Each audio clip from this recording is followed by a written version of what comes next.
Chapter 13. Something Terrible. The two horses carrying Moira and Ace had intercepted those of Jan, Kathleen, and the two travelers, Patrick and Fiona. They'd scrambled down a hillside, having driven their mounts across the downlands, rather than along the roads, and nearly collided with the four galloping riders. Both horses were tired, white at the mouth. They neighed and bucked around their four fellows in the twilight. "What are you doing here?" Jan shouted angrily. "Not being bloody left behind!" Ace brought her mount up beside his, and smacked him tightly across the shoulder. "Now we're here, you're not going to find some other reason to stop us coming, are you? You're both uninfected?" Jan glanced at Moira. "We've all checked each other out here." Ace raised an eyebrow at Fiona, a tall traveler woman with a huge mane of dark hair. "That must have been fun." Leave off," Jan grinned. "She's with Kathleen." "So when's that ever stopped you, you man?" Moira was looking serious. "I think I'm uninfected. I don't know how we could be sure." "Why'd you leave me sleeping, Jan?" "Because the tribe's already lost a priest." "So what? We're going to come back, aren't we?" "Well now, that's the plan." Jan scratched the back of his neck. "Rosha drugged me. She's gone to the vacuum church." "I know. We had an encounter. We'll save her quickest this way. Kill the problem at its source." "So, what is the plan?" Ace asked. "You can tell us now." "I could," Jan grinned, "but I like to illustrate my explanations." "You are like him, aren't you?" Ace spurred her horse onwards again, and they headed for Irvingport, racing. Irvingport was quite a bit different to Joycetown. Ace glanced around the Gothic buildings, dark and mournful, overlooking the sea.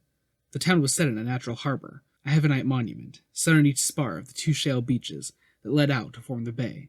The 6 riders cantered down the long spiral path into the town, dazzled by the moonlight across the ocean. The brown brick of the buildings was washed in silver, and Ace felt a sudden pang. She hoped she was right, that this was what the doctor had wanted her to do. His options might have run out big time. They slowed their horses to a trot, and headed through the town's streets, passing a steady parade of Draconians, carrying their belongings, part of the southward winter migration to the warmer Draconian areas at the equator.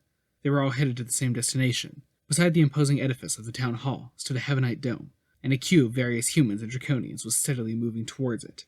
Ace noted that there was no similar train of people coming out. "What is this?" "Transmat." Patrick directed his horse towards a larger entrance in the side of the dome, where a Draconian merchant was carefully watching as several cases full of rugs were moved inside the building, the quick way to the equator. His middle-aged, cold-scarred face cracked into a smile. "But it'll cost a fortune," Moira exclaimed. "How are you going to pay?" "Sell the horses," Jan shrugged, "to a bunch of Draconians heading home, ones who've already exchanged all their own horses." "Brilliant, that is, Jan." She sighed and dismounted, handing the reins of her horse to Ace. "Don't let him sell it," she told her. When Moira came back, she was carrying a small bag of Deca credits. "What'd you sell, then?" asked Jan, embarrassed. "We could have found a buyer for the horse, you know. I've been asking, and I took in 2 of my Dalek eye stocks for the bounty," Moira sighed. "That's enough for us and the horses. So, we better get this right, eh?" Ace put a hand on her shoulder. "That was great. Thanks." "Well, this is personal, isn't it?" Moira quickly looked away. "For all of us," Jan agreed. "Let's get on with it, eh?" They led the horses into the silver dome, an official exchanging cash for receipts or wiping credit cards. He looked up at the travelers, as if he expected to be robbed, and Ace suddenly realized that she looked a bit like them now, with the bright braids that Jane had plaited into her hair, and the black stars that had been sewn into her jacket. The bulk transmat booth was a large white one, shining with a dull electricity. One moment they were standing there, soothing their animals, and then they were in another white room, identical but for the Draconian flag on the wall. Ace had expected to feel the transmission, like she'd felt the time storm all those years ago. She wondered about being atomized, broadcast, reassembled. Was something lost along the way? The heat was glorious. A warm breeze, billowing soft linen curtains, had the booth exit. Jan and Kathleen pulled them aside to reveal a brilliantly sunlight market town. Uptakish, as Fiona informed them, named after a Draconian poet. It was teeming with life. Reptilian steeds and riders made their way through sun-bleached paved streets, and traders singing high-pitched songs in advertisement of their wares. Amongst them were a number of humans, wearing white clothes and large hats. The travelers began to pull off their heavy coats and woolens. A Draconian official checked their receipt, and courteously told them that they had freedom to trade and barter. He also gave them a printed slip of paper. It was a rough drawing of one of the spores, with a Draconian warning below in startling blue. Ace and Jan exchanged glances. "Do you think we should tell them?" Ace asked. "No, let's just solve their problem." Jan remounted his horse, and, carefully parting the crowds, led the riders towards the spaceport. "Why are all the spaceports on the equator?" Ace asked. "Better launch conditions, larger windows of opportunity."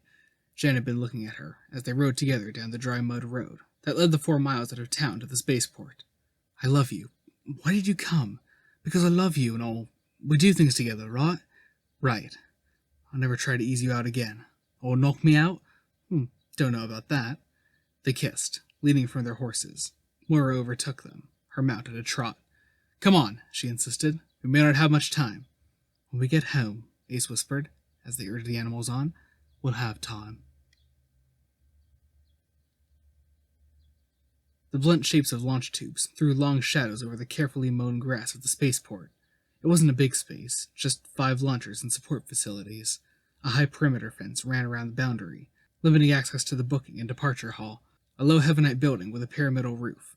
Heat haze wobbled over the grass, giving the whole lazy complex the look of a mirage. "Not a lot happening," Ace decided. "How do we get in?"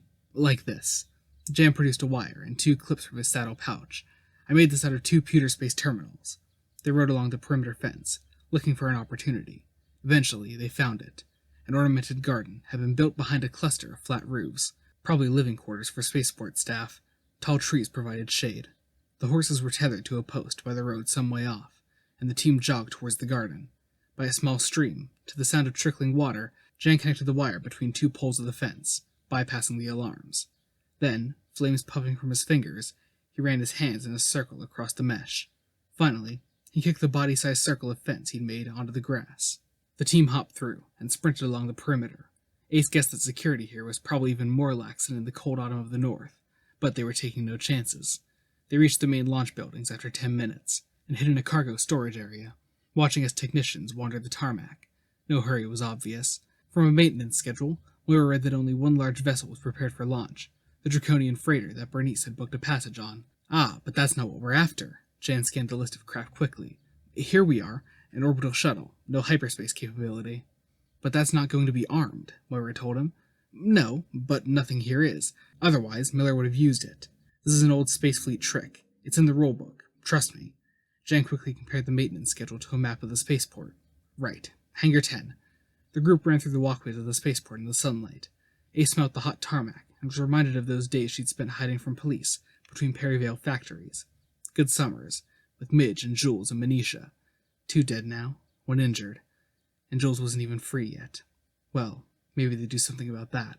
The hangar was much like the ones that would house aircraft, a low building containing 3 heat-stained craft. They were stubby, brown, and wingless, used to ferry people and goods up to larger ships. Jan pointed to the first one, plucked a tool from the hangar wall, and used it to twist open the airlock controls. The outer door hissed open, and the 6 adventurers climbed up into the craft. Jan quickly checked the instrument panel. These old birds need a crew of 3, but 6 is no problem. It might even help with the navigation. And since we're not filing a flight plan, we're going to need to keep a bloody close eye on the sensors, see if we're running into anything. "Not likely in heaven's space," Moira murmured, pulling on an acceleration harness. The travelers had clambered into a seat on the flight deck. Moira showed Ace how to fasten her harness. The door closed. They taxied out onto the runway, tiny anti-grav generators pushing them along. Almost immediately, alarms began to sound across the field. Running Draconian guards gestured at them through the windows, bringing their blasters to bear. "Pre-flight checks complete," Jan shouted. "Ready?" Ace was going to say something, but then her stomach slammed into her boots. Out of the window, the spaceport had blasted away into buildings. A coastline, a continent, a cloudscape, the blue curve on the planet Heaven. All of the travelers had shouted as they went up, an involuntary scream. Ace gulped back the urge to throw up at the top of the arc. For a moment, they were in freefall, and it felt as if they were going to fall back. "Internal anti-grav's cutting in," Jan said, and suddenly they were just sitting there, above the planet, with normal gravity. This, Ace realized, was a lot different to her usual form of space travel. Give her the TARDIS any time, she thought. "Right." Jan flicked a switch on the console and turned around in his seat. The black of space shone through the viewport behind him. "Nobody's coming after us," which isn't surprising. "Now, the whole planet's between us and the Houtai for another hour. We're going to have to move quickly. We're going to jettison everything non-essential in the craft. Tools, fuel pods, and the whole bit. Then, we suit up and switch off the life support, the gravity, all the power sources. We come over the horizon as a randomly shaped cluster of objects in a quickly decaying orbit, The Hutai will think of us as asteroidal material, or space junk. They think that right up until the moment we bail out. The engines activate, and the ship rams them at high speed. Ace blinked. What about all the stealth stuff? Even with the telescope, we're never going to get the computers to lock onto them in a second, especially if they're going to do it from just being booted up. Well, we're not going to leave it to the computers. I'm going to line her up visually, using the scope, before I jump into the escape pod. Ace looked at him for a moment. Then she nodded. Fair enough. I thought you'd argue. It'll work. They spent the next hour preparing the escape pods and filling the airlock with debris. Jan switched off all the emergency power systems, and the travelers climbed into the ship's spacesuits. Ace was watching the horizon, a bright blue curve against the neon dark of space. Then she turned to watch Jan's fingers, jumping over the control boards, checking that no secondary power sources were left functioning. She didn't want to say it. This was going to be the worst mistake of her life. For once, she didn't want to hang on to something so hard it hurt. But hurt it did. After all this time, she was still hanging on. She moved closer to Jan, while the others were making checks. Close, so that they couldn't be overheard. Listen, no big deal, but when we get back, do you want to get married or something? Jan didn't stop working. Yeah, that'd be all right. Oh, right. Okay, then. Ace started to move away. Tell you what. Jan motioned to Moira to come over, and took the woman's hand. Moira, ask Ace whether she'll keep me safe and warm, and hide with me from all pursuit. Moira looked between the two of them with amazement. Will you keep Jan safe and warm and hide with him from all pursuit? She asked quickly. I guess so, yeah, Ace frowned. And will you, Jan, do the same? Aye, I will and all. Well, you're now betrothed, in the sight of the goddess, Moira sighed. You soft fools. She went back to her task. Does this mean we're engaged? Ace asked Jan. That was always something I said I'd never do. We are. What else did you say you'd never do? Done most of it. Ace smiled, kissing him. Having checked their suits, the travelers depressurized the ship and switched off the lights and heating sources. Jan powered down the reactor to a level where it might be mistaken for a natural radiation source. Within 10 minutes, they were huddled in the individual escape pods, tubular bins that ran down the lower wall of the small flight deck. Moira and Ace lay along one wall, beside Jan's empty capsule. Kathleen, Fiona, and Patrick were curled along the other. In the silence, Ace concentrated on the figure of Jan outlined in the darkness. He was poised awkwardly, one hand over the maneuver controls, standing half out of his seat. The Heavenite telescope was wired into the controls, pointing straight at the vision screen. Jan kept taking quick glimpses down it. You got the button? He asked Moira. I have. Moira was clutching the launch toggles for all 6 capsules. Soon as you're ready. Ace found that she was holding her breath. She watched as Jan quickly calculated some final course corrections, based on the position that the doctor had worked out for the sphere. The globe of heaven rolled away beneath them. 1 minute until we're in sight, Jan called. Ace felt it when it came over the horizon. It was a vague smudge in the viewport, a dark object against the dark. The sphere was rolling gently in geostationary orbit. Computers got it lined up, Jan whispered. Nearly there. Making visual correction.